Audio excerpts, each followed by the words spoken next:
Olá, aqui é o professor Matheus Passos e nesse vídeo eu trago para você algumas informações sobre a antiga Ágora de Atenas.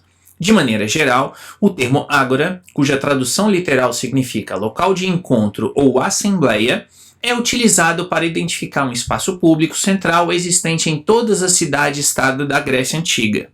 A Ágora era o centro da vida política, cultural e artística das cidades, sendo a Ágora de Atenas o exemplo mais conhecido. A Ágora de Atenas localiza-se a cerca de 900 metros a noroeste da Acrópole. No local encontram-se apenas ruínas da Ágora antiga, à exceção da estoa de Átalo e do templo de Hefesto. Em termos econômicos, é importante destacar que as pessoas compravam e vendiam na Ágora todos os tipos de mercadorias, com comerciantes servindo como intermediários entre os artesãos e os consumidores.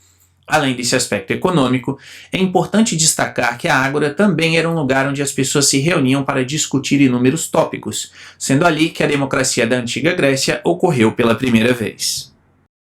Nos séculos 5 e 4 a.C., existiam dois tipos de Ágora.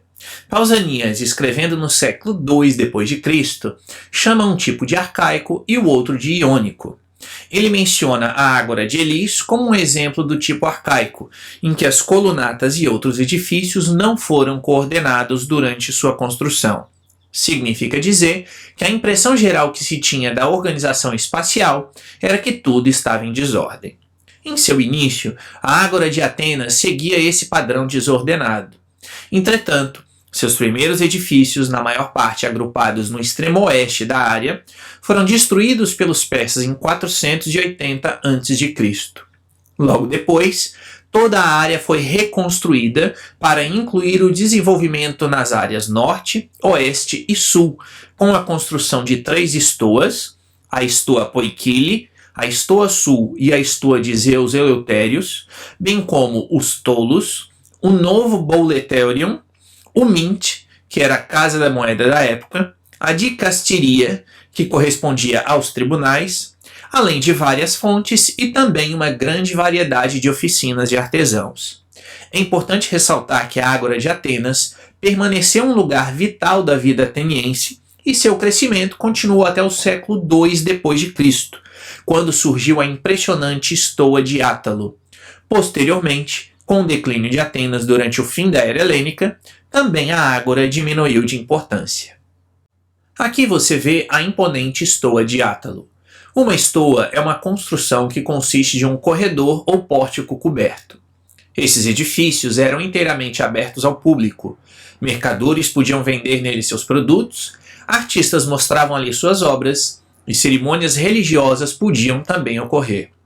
O edifício foi todo feito de materiais locais, mármore para a fachada e para as colunas e calcário para as paredes.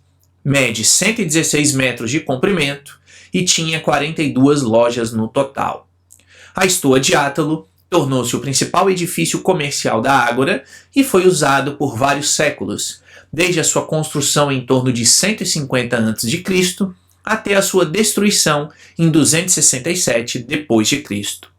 Na atualidade, o edifício foi escolhido para servir de museu porque era grande o suficiente e porque elementos arquitetônicos foram suficientemente preservados para permitir uma reconstrução precisa. Na sua reconstrução, foram incorporados restos do edifício original sempre que possível, como no extremo norte, nas lojas mais ao sul, em parte da parede sul e na extremidade sul dos degraus exteriores. Em outros lugares, a reconstrução moderna se baseia nas fundações originais e é uma réplica quase exata do edifício antigo. A título de curiosidade, foi aqui que se realizou a assinatura para o alargamento da União Europeia em 2003, com a inclusão de 10 novos estados. Imputa-se aos atenienses antigos o surgimento da democracia ainda no século VI a.C. Solon é apontado como um dos primeiros legisladores a criar mecanismos jurídicos que deram início à democracia, tais como a abolição da escravidão por dívidas, a anulação das hipotecas sobre bens indispensáveis à vida dos devedores, a divisão censitária dos cidadãos, o que garantia o direito de ser eleito a apenas alguns deles, mas garantia o direito de votar a todos, sem distinção, e também a criação de um tribunal do povo com a função de julgar as acusações públicas, sendo seus membros escolhidos por sorteio. Outro legislador de grande relevo para o surgimento da democracia antiga foi Clístenes. Ainda que fosse um aristocrata, Clístenes tomou medidas voltadas para o interesse do povo. Nesse sentido, foi criada a chamada Bulê dos 500, uma magistratura colegial semelhante a um senado, composta por 500 cidadãos, 50 de cada uma das 10 tribos que compunham Atenas, que também eram escolhidos por sorteio, com um mandato de 1 ano, cuja função era propor legislação que seria posteriormente votada na Eclésia, ou seja, na Assembleia Popular. Outro legislador importante foi Péricles, que instituiu a escolha de todos os arcontes por meio de sorteio. Além disso, Péricles também implantou medidas que levaram à participação direta, mesmo dos despossuídos financeiramente, no processo de criação da lei. É nesse sentido que se destaca a criação da mistoforia, espécie de subsídio financeiro àqueles menos abastados e que tivessem sido escolhidos pelo sorteio para participar da bulê.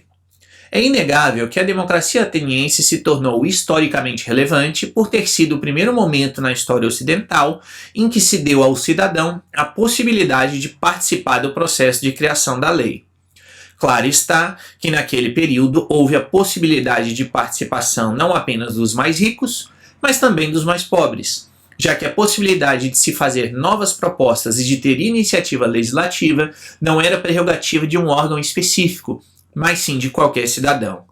Por sua vez, ao lado de todos esses pontos positivos, importa também destacar alguns pontos negativos a respeito da democracia antiga.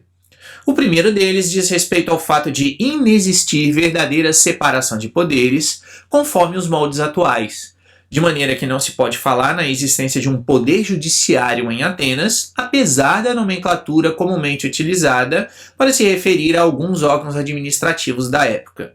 Ainda, destaca-se que a ausência de profissionalismo no ato de julgar poderia levar à incompetência e à corrupção, e isso a despeito dos mecanismos de controle então existentes.